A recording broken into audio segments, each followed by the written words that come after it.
So, I'm a guy who has a little bit of too much time on his hands. Whenever I get one of those telemarketer phone calls, I like to talk with them and mess with them, waste as much time as I can because I find it fun to do, and honestly, I don't value my time that much, obviously.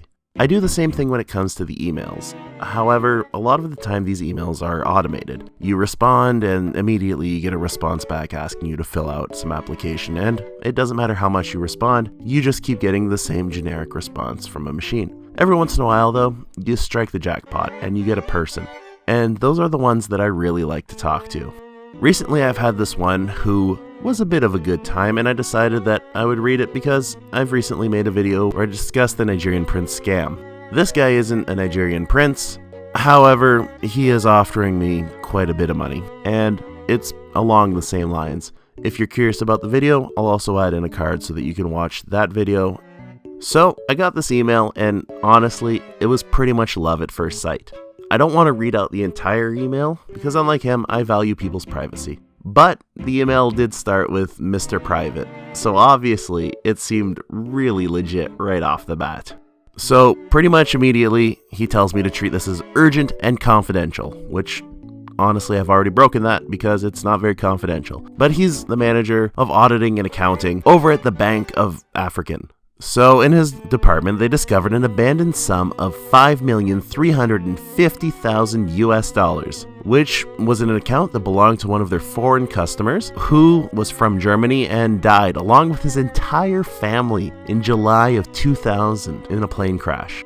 Now, they got this information about his death, and they've been expecting next of kin to show up so that they can claim the money, because they can't release the money until a body shows up and claims it's the next of kin or has some kind of relation to the deceased, which is apparently indicated in their banking guidelines and laws. But unfortunately, they learn that all of his supposed next of kin died alongside with him on the plane crash, which is absolutely crazy that this guy was in a plane crash with his entire family, all of his next of kin, and anybody who could claim his inheritance. But, I mean, it's just lucky for me because I'm gonna get the money now, obviously. So, upon making this discovery, he's decided to make a bit of a shady business proposition with me. And he's gonna release the money to me as the next of kin, because nobody's coming for it, and he doesn't want the money to go into the bank as an unclaimed bill. Basically, what he wants me to do is agree to getting 30% of the money, 10% will be set aside, and he'll get 60%, I guess, as a finder's fee. And afterwards, I guess he's gonna come visit my country and we'll hang out. I'm not honestly too sure why he has to visit my country. But basically what I have to do is I have to apply to the bank first and then claim to be the next of kin, and they'll get that money sent over to me. But all he needs from me is my telephone, my fax number, and a way to communicate. Once he gets that information from me, either through fax or email, which, yeah, let me just fax you, because that's a thing people have these days. And he leaves me a list of what essentially he wants from me, full name, telephone and fax number, my contact address, and then, of course, his name, Mr. Richard Paul, which I'm sure is a very real name. I responded basically as soon as I could. Although I was very interested, I wanted to tell him that I am kind of worried about this because it sounds to me like that money might be cursed, as himself and his entire family died. So I was wondering if he could confirm where that money comes from, as I don't want any blood money. And I thanked him kindly, of course. So he sent me an email back pretty quickly saying, "Dear friend," which I'm glad we're friends now, thanks me for emailing him back, and he wants me to know that this transaction is 100% risky-free, which I'm very glad that it is risky-free and there's no risky in it. Anyways, he's ready to give me any kind of proof of the truth of what he's saying. And more or less, he kind of goes over the same thing again about what he needs. He talks about the deceased customer, where he's from, talks about he was a supplier of gold and diamond to the West African economy, and all this fun stuff. And they died in July 2000, like he said, in a plane crash with his entire family, and that there's nobody here. He kind of repeats a lot of the same stuff again. And then he also gives me his bank account number, I guess to prove that it's a real bank account. I don't know what I would even be able to do with that. It just seems like random numbers to me. And he's made all the necessary investigations to assure that there are no risks involved. As long as I show up as the next of kin, I'll get the cash. Again, he asks me to fill out an application form, or he wants me to fax it to one of their directors for approval of the money so that I'll get the money within a few working banking days. He also ends the email by writing all caps, which is obviously what anybody official does. So I responded to that by telling him that I was very happy to hear that this money was 100% risky-free, and that I was worried that this money would come back and haunt me, but everything seems great. I only had 2 more questions for him though. The first one being, which airline was he flying? Because honestly, I'd like to avoid that airline in the future. And secondly, I kind of forgot what the information was that he needed again. Even though he mentioned it again in this email, I kind of wanted to just annoy him and make him send the information again. I like playing the idiot and to see how much I can get from him. Also, as he called me his dear friend, I of course went one step further and told him that I was looking forward to hearing from my new best friend. He then took it a step further by calling me his dearest partner, which honestly, it feels like Mr. Paul and I might be moving a little bit fast, but that's okay. He's pretty glad that we can be partners. He swears on his life that he will never betray me, which is how you know he's a really good guy. And he also says that I promised never to betray him, which I apparently did. I didn't say it with my mouth, but I said it with my eyes. He tells me again he's a citizen from West Africa, and more or less repeats a lot of stuff about how the money's just going to end up going back to the governing body. That would be a waste of a couple $1 million, so why not give it to some random guy in Canada? So yeah, again, he tells me that the deceased guy is from Germany. I don't know why he keeps harking on this, that this guy wasn't from Africa, he was from Germany. It seems like a weird thing, but I guess he's just trying to add more detail to make it seem more legit. Again, he says that he's made all of the necessary arrangements, all he needs is my information, and then basically he wants me to send all of the information to him, and then he gives me a weird brief profile of himself. Again, this is kind of weird. So his name is Mr. Paul Richard. I find it kind of funny that Mr. isn't his name, but whatever. He's 47 years old, he's got his address. I don't know what a BP is, but that's there as well. And then here's basically the application he wants me to fill out, where it starts with, Dear Sir, I, Mr., and then I assume my name, which there isn't a whole lot of room to write any name. Of my address, of course, again, not a whole lot of room. It's weird kind of because address is in the middle. You've got line, address, line, which just seems like it would get in the way. You know, humbly applies to the bank today. I'd write the date as a business partner and the name next of kin to your deceased customer. And it goes basically so on. They would just want my bank information. So my account number, my routing number, my SWIFT number, my beneficiary, occupation and age, your private phone and fax number. And then again, basically I would just get the money, I would sign, and then he wants me to essentially scan the application and send it through the department email address as above. And he also wants me to fax it and gives me a fax number to send it to. And then he says, make sure it is attention to Sir Joseph W. Bislink, which, I mean, that's a cool name. I like that this guy goes by Mr. Paul and this other guy goes by Sir Joseph. Those are cool titles, and I wish I could have a title like that. He then also adds this part, which I really like. The Almighty God will forever bless you more abundantly, which is just such a weird thing to say. Like, it's not like I'm doing some great favor to him. I mean, I get in the scenario he's getting a couple $1 million through doing this. It just seems really weird that God is going to bless me. I don't know. It's just weird. And so as soon as he gets it, he's going to get back to me immediately. And yeah, so seems like things are going well. He's getting excited. I'm getting excited because I'm going to become a millionaire. So I send him this email. I tell him that it's great to hear from him again, and I'm very excited to become a millionaire. There is one little thing though. This is the 21st century, and in order to find someone with a fax machine, I would have to go back to the 90s at least. So, in order to make a solution for this, I tell him that seeing that we're splitting the money, why doesn't he just send me enough to buy a fax machine? And then we can deduct that from the cut of my inheritance and he'll get it back, which to me seems pretty reasonable. I tell him that I'm looking forward to hearing from him and I'm looking forward to getting my new fax machine so that I can send him the info. I find this fun. I always like kind of turning the tables and then asking them for money, because in a scenario where you're going to be getting a couple $1 million, what's the big deal of sending me like $50 to buy a fax machine? They always say no, obviously, but I think it's funny. So he sends me another email. He says that I can send the application via email and I can forget about sending it through fax machine. So that's great, I guess. And then he says, how do you expect me to send you the money when we have enough in the bank to claim very soon?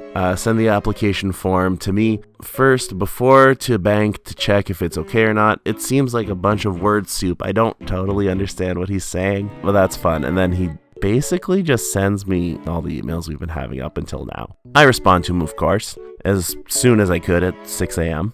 I say, hi, Mr. Paul. Hopefully I'm not getting back to you at an inconvenient time, as I don't know what time zone you are in. I I don't own a scanner, but I am good for this. You know that we are going to become millionaires, so why not just send me $150, which is nothing compared to the millions we will have, and I'll go buy an all-in-one printer. Using the printer, I can then print the form, scan it, and email it to you, and I can even fax it from the printer for good measure. I can't wait to hear back from you, my good friend Mr. Paul. Again, I just like playing this game where I try to ask them for money, because in the grand scheme of things, when it comes to a couple $1 million, $150 isn't that much, so it always seems kind of funny, and it seems to really frustrate them when you start asking them for money. So I got back a pretty short email from him, which was, if you can't follow my instructions, forget it. So obviously he's getting a little bit frustrated. Usually when this happens, I try to kind of reel back on being an idiot. I try to kind of comply a bit more to them, because if you keep going down the idiot route, they're gonna catch on and they're just gonna stop talking to you. So I responded back with, I don't want you to forget about it, because much like an elephant, I can never seem to forget, and I don't want to constantly remember the time that I let the chance to become a millionaire slip away. Tell you what, I'll go to a Staples tonight,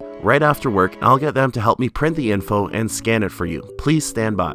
So I was kind of hoping to get an email back from him. Oftentimes when you bring in a third party, they don't want you to do that because they're going to tell you it's a scam. I didn't get anything back from him. He didn't seem upset that I was going to a Staples, that I'd get somebody to help me. All he said was, okay, I'm waiting to receive it. So I responded to him again. I said, hello, dear friend, Mr. Paul. I hope all is well with you. I went to a Staples Business Depot and asked them to print out the sheet for me.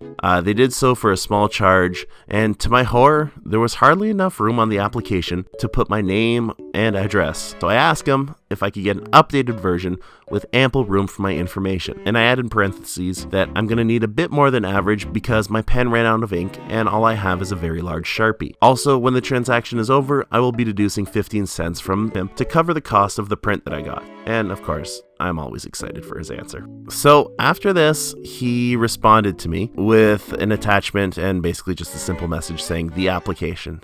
This attachment is sort of neat, and I wasn't totally expecting it. I was sort of hoping for the application, but with more space. Instead, it's just an exact copy-paste of what he needs from me. Exactly what I had in the email, the same amount of space, so there's not a whole lot of it. What was weird, though, is I noticed that there was 208 pages, which is pretty crazy. So I started scrolling down through these pages. There's a lot of white pages, but as you get down, you start to notice, I don't know if he had started to delete the emails or what, but starting at the letter K and then going down in alphabetical order all the way to Z, there's just a ton of emails in here. It's honestly really crazy. He must have accidentally left his email list inside of there. I was hoping that he would say something about it, so I sent him a response. Honestly, I think I pushed it a little bit too far here because we're coming close to the end of our story with Mr. Paul, unfortunately. I said, hello, best friend, Mr. Paul. I filled out the sheets like you asked. However, as previously stated, all I have at the moment is one large Sharpie, which made it a little bit hard to do so. Hope you can still read everything I put down. Can't wait to hear the good news from you soon. P.S. There were a lot of emails on the application sheet. Should I email it to them as well?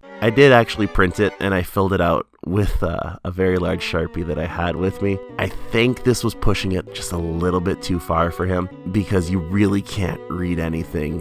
You can sort of make out the fake phone number that I put down, but not really the area code to it. I don't really think you can read anything else. It's all fake information anyways. I think I put down I was 69 years old, which again, just it was a little bit too much, I think. Completely by accident. I accidentally attached this picture that I saw at a science exhibit of a completely naked man smoking. I'm not sure that he enjoyed that or not. I assume that he did, though. It's sort of a neat looking thing. So I didn't get anything back. I sent him a few emails just about how I was worried and I wanted to make sure everything was all right, but there wasn't really anything. I did this for a little bit. Like I said, my time isn't worth much and I have a lot of time to kill at work sometimes, so mostly just sending him emails asking if he got my email. And then ultimately at the end I sent him this one last email. I sort of hoped that I would get an answer, but I didn't. Basically I said, hello my dear friend Mr. Paul.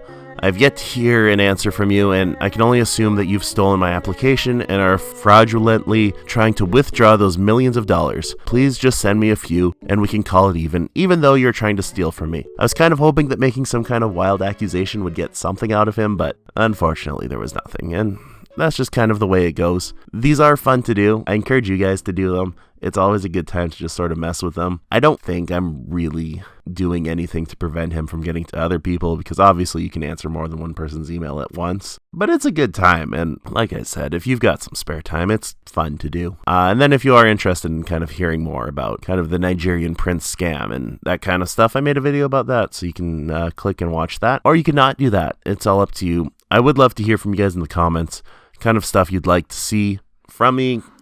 Any suggestions, any tips, any advice, any criticism, anything at all that you can think of, that would be awesome. But yeah, I hope you have a nice day, and I hope you enjoyed the video. Application and our hello word that I wrote down that I can't even read. Our fraudulently